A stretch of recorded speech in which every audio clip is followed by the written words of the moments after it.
जब समकालीन हिंदी सिनेमा के सर्वश्रेष्ठ अभिनेताओं की चर्चा होती है तो के मेनन का नाम अक्सर सबसे आगे आता है। अपरंपरागत लुक और जिस किरदार को वह निभाते हैं उसी में ढलने की गहरी समझ के मेनन आज हमारे सबसे महान अभिनेताओं में से एक है। नसीरुद्दीन शाह जैसे दिग्गजों के साथ थिएटर से शुरुआत करते हुए उनकी शुरुआती भूमिकाओं में से एक सईद मिर्जा की नसीम में एक कट्टरपंथी की भूमिका थी जो बाबरी मस्जिद के विध्वंस की घटनाओं पर आधारित फिल्म थी। बाद में उन्होंने भोपाल एक्सप्रेस में अनजाने में यूनियन कार्बाइड गैस रिसाव त्रासदी के उत्प्रेरक बनने वाले व्यक्ति की भूमिका निभाई, लेकिन पहचान और प्रसिद्धि ने उन्हें राम गोपाल वर्मा की द गॉडफादर गैंगस्टर गाथा सरकार को श्रद्धांजलि दी, एक भूमिका जो सन्नी कोलियोन पर आधारित थी। उन्होंने अमिताभ बच्चन के सामने दृढ़ता से अपनी बात रखी। इन वर्षों में के जैसा कि वह लोकप्रिय रूप से जाने जाते हैं ने चुपचाप खुद को एक ताकतवर ताकत के रूप में स्थापित कर लिया है। अक्सर अपने प्रदर्शन से उनकी प्रतिभा को बयां करते हैं।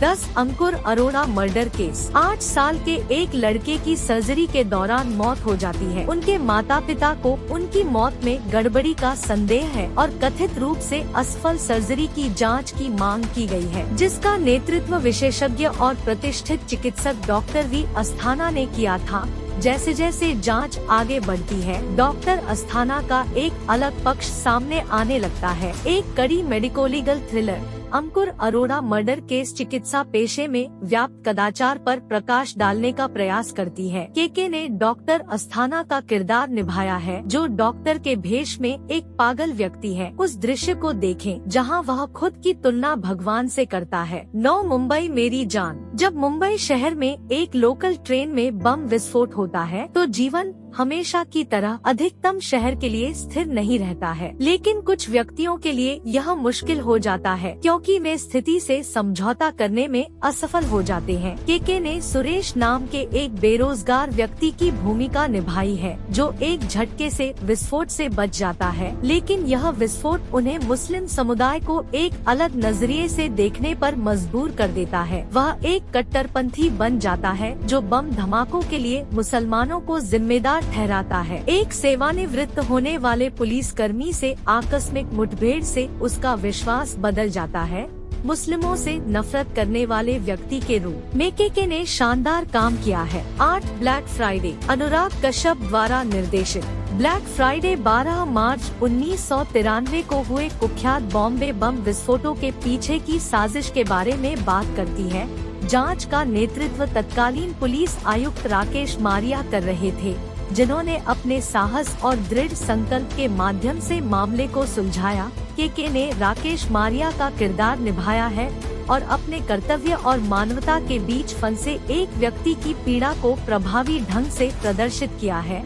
एक समय में आप इस आदमी को देखते हैं जो एक साथी इंसान को प्रताड़ित करने की अपनी पसंद से प्रभावित हो रहा है, फिर भी जब एक आरोपी द्वारा उसके विश्वास और धर्म के बारे में सवाल किया जाता है तो वह गरजता है। 7 लाइफ इन अ मेट्रो। एक शहर में रहते हुए उत्तम दिखने वाले मानव जीवन अक्सर अपूर्ण होते हैं। जो लोग भव्य घरों में रहते हैं वे आरामदायक घर की चाहत रखते हैं। जिनके पास सारी दौलत होती है वो अक्सर दिल के मामले में कंजूस पाए जाते हैं। अनुराग बसु द्वारा निर्देशित लाइफ इन ए मेट्रो में रहने वाले ऐसे लोगों और उनके जीवन के बारे में बात करती है। के ने रंजीत का किरदार निभाया है, जिसने शिखा से तथाकथित प्रेमहीन विवाह किया है। वह अपने एक सहकर्मी के साथ विवाहित संबंध में है, फिर भी जब उसकी पत्नी किसी अन्य पुरुष के साथ उसकी क्षणिक निकटता के बारे में कबूल करती है तो वह इसे स्वीकार नहीं कर पाता है। यह एक ऐसे व्यक्ति का उत्कृष्ट चित्रण है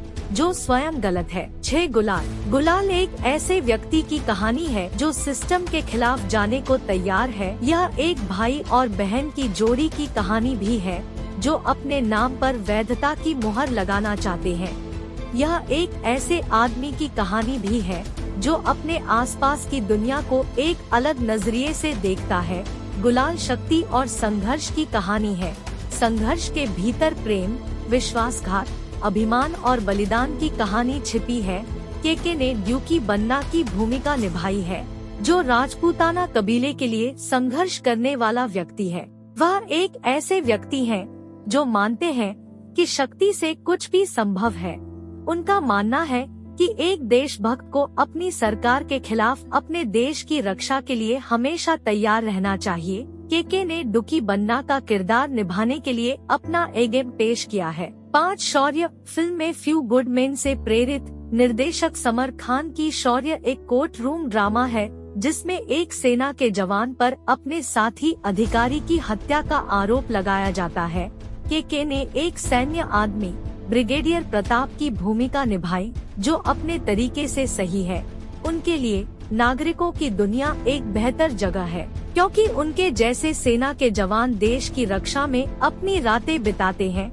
ब्रिगेडियर प्रताप जो प्रचारित करते हैं, उस पर कुछ लोगों के लिए बहस हो सकती है, कुछ लोग इसकी वकालत भी कर सकते हैं, लेकिन केके ने ब्रिगेडियर प्रताप के किरदार के साथ जो किया वह लोक कथाओं का हिस्सा बन गया।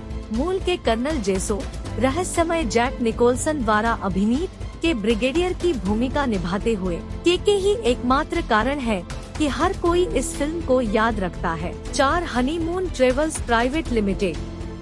पार्थो सेन एक बंगाली सज्जन जिन्होंने अपना जीवन अत्यंत संजीदगी से जिया है। वह कम बोलने वाले व्यक्ति हैं और दूसरों के साथ घुलना मिलना पसंद नहीं करते। उसकी पत्नी मिली एक खुशहाल भाग्यशाली युवा महिला है, जो अपने बालों को खुला रखना चाहती है और आनंद लेना चाहती है, लेकिन चिंतित पार्थो को धन्यवाद ऐसा नहीं करती है। वे अपने अपने साझेदारों के जंगली पक्ष को कैसे खोजते हैं, यह एक नरक कहानी बन जाती है। एक गंभीर व्यक्ति की भूमिका निभाने से लेकर सयानजी की धुनों पर सभी को थिरकने पर मजबूर करने तक केके ने पार्थो सेन के रूप में अपनी हरकतों से सभी को आश्चर्यचकित कर दिया। 3 द स्टोनमैन मर्डर्स 80 के दशक में बम्बई के उपनगरों में हुई कुख्यात हत्याओं पर आधारित द स्टोनमैन मर्डर्स कुछ हद तक काल्पनिक और कुछ हद तक वास्तविकता है। केके मेनन ने एक निलंबित पुलिस अधिकारी संजय की भूमिका निभाई है, जिसे जांच का जिम्मा सौंपा गया है। जैसे जैसे वह अपनी जांच आगे बढ़ाता है, यह यादृच्छिक सिलसिलेवार हत्याओं से कहीं अधिक सामने आता है और वह भीषण मौतों के पीछे एक पैटर्न, एक मकसद की पहचान करना शुरू कर देता है। वीरेंद्र सक्सेना और विक्रम गोखले के सहकलाकार फिल्म को एक असंगत पटकथा और अंत के कारण नुकसान उठाना पड़ता है, जो ढीले सिरों को बांधता नहीं है। 2 हैदर विशाल भारद्वाज द्वारा निर्देशित हैदर को हर तरफ से आलोचनात्मक और दर्शकों की समीक्षा मिली। प्रिंस हैमलेट की भूमिका में शाहिद कपूर और उनकी मां की भूमिका निभाने वाली तब्बू के अभिनय को सभी ने सराहा, लेकिन केके उन उत्कृष्ट प्रदर्शनों के पीछे का कारण थे। उन्होंने खुर्रम मीर का किरदार निभाया, जो एक ऐसा व्यक्ति है जो अपनी भाभी पर इतना मोहित हो जाता है कि वह कश्मीरी अलगाववादियों की मदद करने के लिए अपने ही भाई को देशद्रोह के आरोप में खड़ा कर देता है, जबकि उसका भतीजा हैदर अपने पिता के अचानक गायब होने के बारे में अनभिज्ञ रहता है और इसके पीछे का कारण ढूंढता है। खुर्रम गजाला को अपनी बाह की कैंडी के रूप में लेकर अपनी राजनीतिक आकांक्षाओं को पूरा करने के लिए निकल पड़ता है। खुर्रम के रूप में केके एक दुष्ट व्यक्तित्व को सामने लाते हैं, जो व्यावहारिक रूप से अनसुना है। एक सरकार फ्रांसिस फोर्ड कोपोला की द गॉडफादर को राम गोपाल वर्मा की श्रद्धांजलि सरकार एक शानदार फिल्म है, जिसका श्रेय अमिताभ बच्चन के शानदार अभिनय को जाता है, लेकिन जो बात इसे और भी महान बनाती है वह है सरकार। सुभाष नागरे के बड़े बेटे विष्णु नागरे के रूप में केके का प्रदर्शन। विष्णु एक असफल फिल्म निर्माता है, जो अपने पिता की प्रसिद्धि बटोर रहा है। दुश्मनों द्वारा सरकार के कवच में दरार के रूप में पहचाने जाने पर उसे अपने ही पिता की हत्या के प्रयास में सहायक पाया गया। केके ने मनमौजी बेटे के रूप में शानदार अभिनय किया है।